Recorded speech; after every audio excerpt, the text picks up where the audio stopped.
Hello दोस्तों, कैसे हैं आप लोग। आईएएस मार्गदर्शन में मैं रश्मि सिंह आप लोगों का स्वागत करती हूँ। चलिए हम अपना टॉपिक स्टार्ट करते हैं।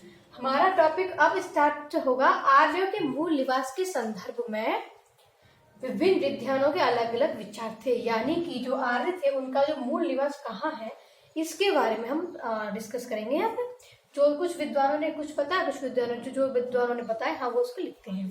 ठीक है, तो हम ऐसा करते हैं, एक तो यहाँ लाइन कर लेते हैं और यहाँ लिखेंगे विद्वान और यहाँ लिखेंगे आर्यों का मूल स्थान। यहाँ क्या लिखेंगे, यहाँ लिखेंगे विद्वान, यहाँ लिखेंगे विद्वान और यहाँ लिखेंगे आर्यों का मूल निवास। ठीक है, यहाँ लिखेंगे विद्वान और यहाँ लिखेंगे आर्यों का मूल निवास। ठीक है, तो इस हमारे विद्वान लिखे, विद्वान में हमने पहला लिखा था प्रोफेसर मैक्स मूलर। जो प्रोफेसर मैक्स मूलर जो हमारे विद्वान हैं, उन्होंने आर्यों का मूल निवास है वो मध्य एशियाई की बैक्टीरिया को बताया था। मध्य एशिया में स्थित कौन सा देश, बैक्टीरिया, इस देश को इन्होंने इनका आर्यों का मूल निवास बताया था। बाल गंगाधर तिलक जो है, उन्होंने जो आर्यों का मूल निवास बताया वह बताया उत्तरी ध्रुव। डॉक्टर अविनाश चंद्र दास इन्होंने जो आर्यों का मूल निवास बताया वह बताया सप्तशृंग प्रदेश। दयानंद सरस्वती ने क्या बताया है, दयानंद सरस्वती जी ने बताया है तिब्बत। नेहरिंग एवं प्रोफेसर गार्डन चाइल्ड इन्होंने जो निवास है उसको दक्षिणी रूस का जो पूरा एरिया है उसे ये बताया है। गंगानाथ झा को ब्रह्मर्षि देश का मूल निवास बताया कि ये ब्रह्मर्षि देश से आए थे। गाइल्स महोदय ने हंगरी अथवा डैन्यूब नदी की घाटी वहां पे स्थित इनका मूल निवास बताया कि ये वहां से भारत में आई थी। प्रोफेसर पेंका इसको जर्मनी के मैदानी भागों का इनका मूल निवास बताया है। ठीक है, ये हमारे विद्वान है और ये हमारे आर्यों का मूल निवास है जो उन्होंने इनके द्वारा जो बताए गए हैं। ठीक है, इनके अलग अलग विचार है। अब हम इसी में लिखते हैं नोट पॉइंट डाल के। और अगर देखा जाए, अगर बोला जाए तो अधिकांश जो विद्वान है वो प्रोफेसर मैक्स मूलर का जो विचार है उससे सहमत है। ठीक है, कुछ विद्वान किससे सहमत है, प्रोफेसर मैक्स मूलर। ठीक है, अधिकांश जो है वो प्रोफेसर मैक्स मूलर के विचारों से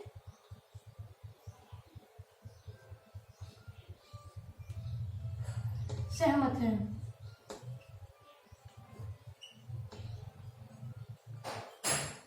ठीक, कुछ जो है प्रोफेसर मैक्स मूलर के जो विचार है उनसे सहमत है ये। और प्रोफेसर मैक्स मूलर का क्या बोला था कि ये जो मूल रूप से मध्य एशिया के निवासी हैं।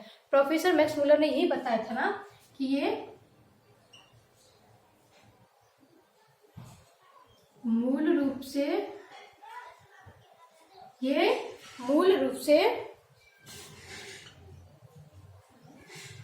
मध्य एशिया के निवासी थे। मैक्स मूलर ने यही बताया था, ये मध्य एशिया के निवासी हुआ करते थे।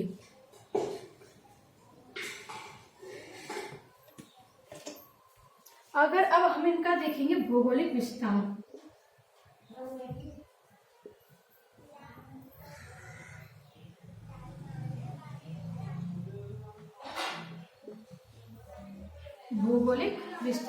अगर भौगोलिक विस्तार के बारे में हम जानकारी लें तो इनकी जो विस्तार है वो हमें कहां से मिला है, ऋग्वेद से।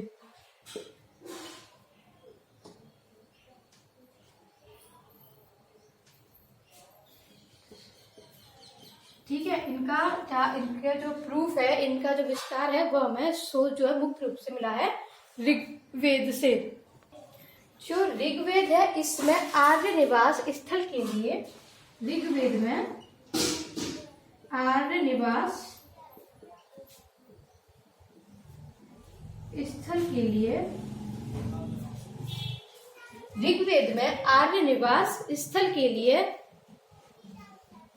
सप्त सैंधव, सप्त सैंधव, सप्त सैंधव माने यानी सप्त माने 7, ठीक है। तो 7 सैंधव का उल्लेख किया है, यानी कि 7 नदियों का उल्लेख, ठीक है, जिसका अर्थ है 7 नदियों का उल्लेख। तो इसमें हमने क्या क्या लिखा? प्रोफेसर मैक्स मूलर के विचार को कुछ यात्रा विद्वान मानते हैं। उन्होंने, जो प्रोफेसर मैक्स मूलर ने कहा था कि ये मध्य एशिया के निवासी हैं, इन्होंने माना है। भौगोलिक विस्तार में अगर देखा जाए तो ऋग्वेद से इसके महत्वपूर्ण स्रोत जो मिलते हैं वो ऋग्वेद से मिलते हैं। इन्होंने आर्य निवास के स्थल के लिए सप्त सैंधव दिया था। सप्त सैंधव का मतलब होता है 7 नदियां। और ये नदियां कौन कौन सी हैं?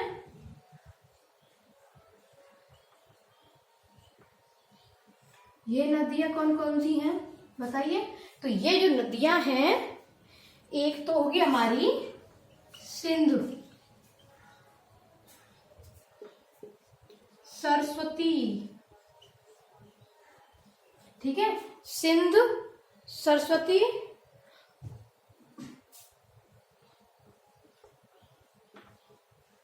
सतलज, ठीक है, इसको बोलते हैं सतलज।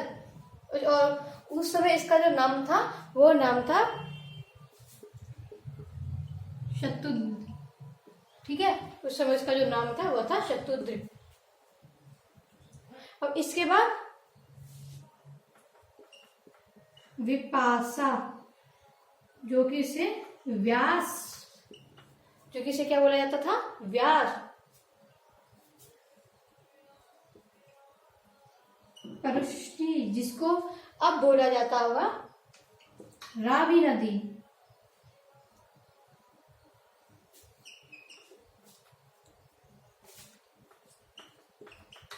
वितस्था, यानी कि झेलम नदी, ठीक है।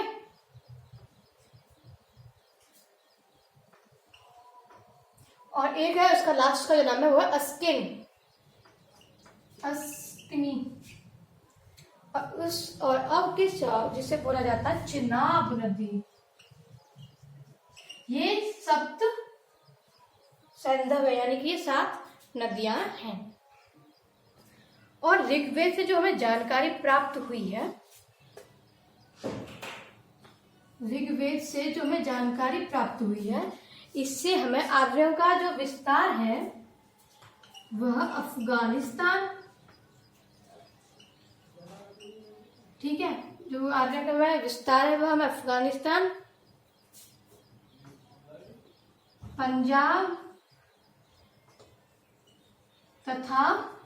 पंजाब तथा पश्चिमी प्रदेश, जो पश्चिमी प्रदेश है वह माना गया है।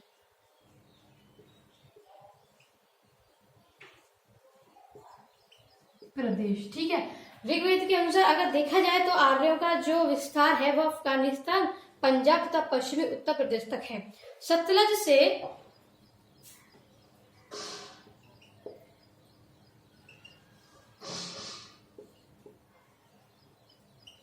यमुना का क्षेत्र,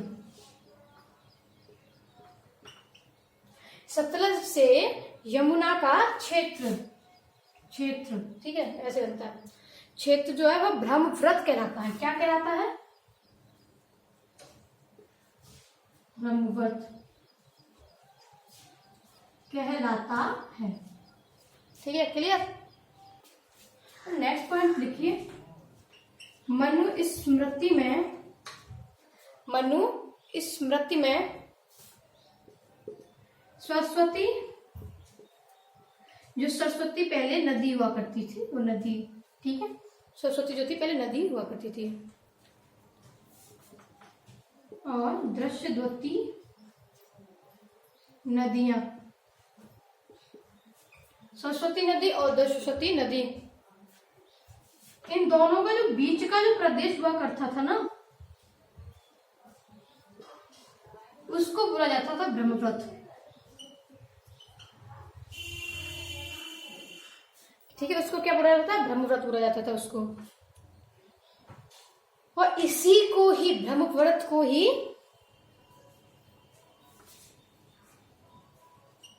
ऋग्वैदिक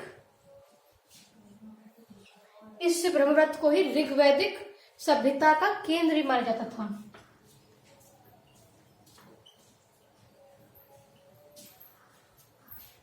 का केंद्र भी माना जाता था। तो ऋग्वैदिक जो है उनके हिसाब से देखा है तो अफगानिस्तान, पंजाब तथा पश्चिमी प्रदेश तक इनका पूरा विस्तार मिलता है। 17 से लेके यमुना के क्षेत्र को, ठीक, उसको ब्रह्मव्रत कहा जाता है। और 17 से यमुना का क्षेत्र मनुस्मृति में सरस्वती तथा सरस्वती के बीच के जो नदियां के बीच का जो प्रदेश हुआ करता था उसको कहा जाता ब्रह्मव्रत। और यह ऋग्वैदिक सभ्यता का, इसे ऋग्वैदिक सभ्यता का केंद्र भी मानते थे। नेक्स्ट पॉइंट लिखते हैं, गंगा व यमुना के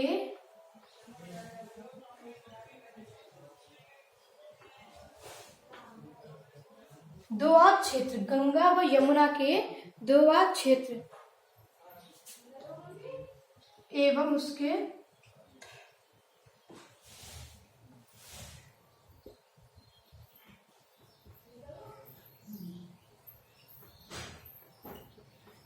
उसके समीपवर्ती क्षेत्रों पर जो आर्य थे उन्होंने कब्जा कर लिया था।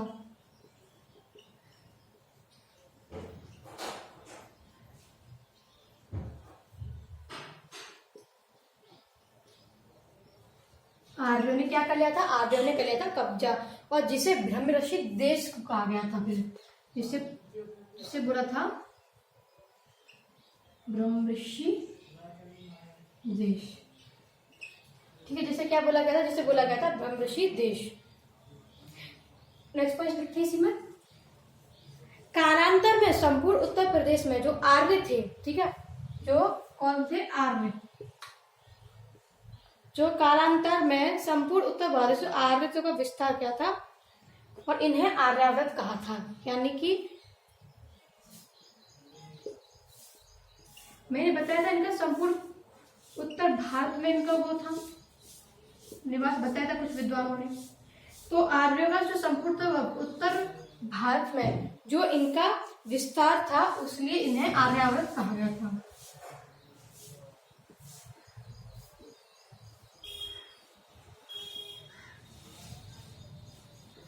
इसलिए इन्हें क्या कहा गया था? इसलिए इन्हें आर्यावर्त कहा गया था।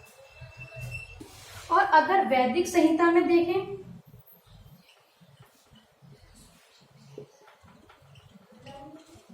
तो जो नदियों का उल्लेख है वह 31 नदियों का उल्लेख मिलता है।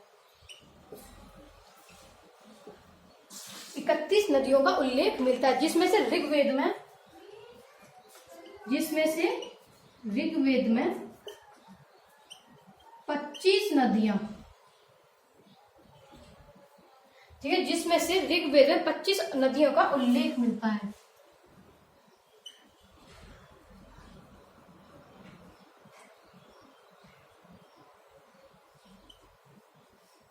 ठीक है, जिसमें से 25 नदियों में जिसमें से ऋग्वेद में 25 नदियों का उल्लेख मिलता है।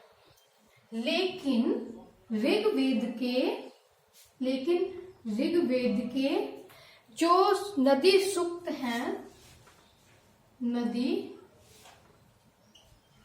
सूक्तों में केवल 21 ही नदियों का उल्लेख है।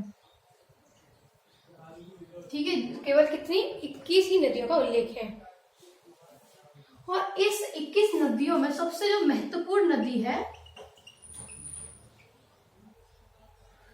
महत्वपूर्ण नदी जो है सिंध नदी को बताया गया है।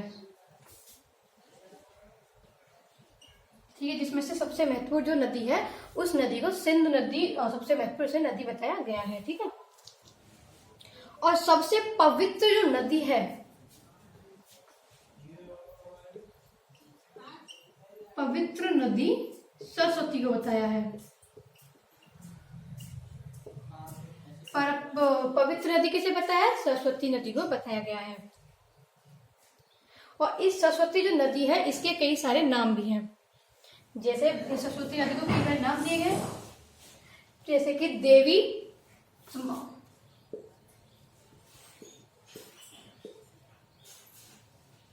जैसे कि देवित्मा, मातेत्मा,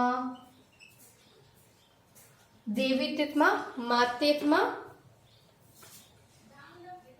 नदीत्मा भी कहा जाता है। ठीक है, इनके 3 नाम भी है सरस्वती नदी के, नदीत्मा, मातेत्मा और देवीतित्मा। इन्हें सरस्वती नदी को बोला भी जाता है। ठीक है, और ऋग्वेद में गंगा नदी का एक बार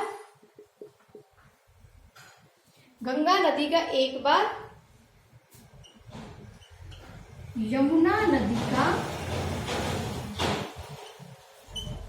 3 बार उल्लेख किया गया है, 3 बार नाम लिया गया है।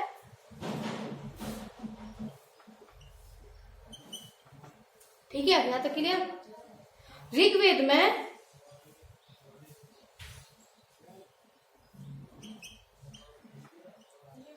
हिमालय पर्वत एवं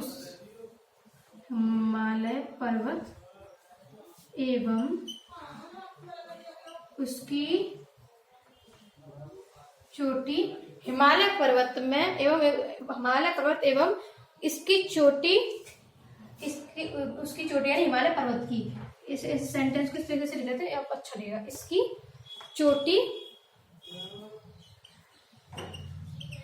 चोटी मंजुवत का उल्लेख है। ठीक है, मंजुवत का उल्लेख किया गया है।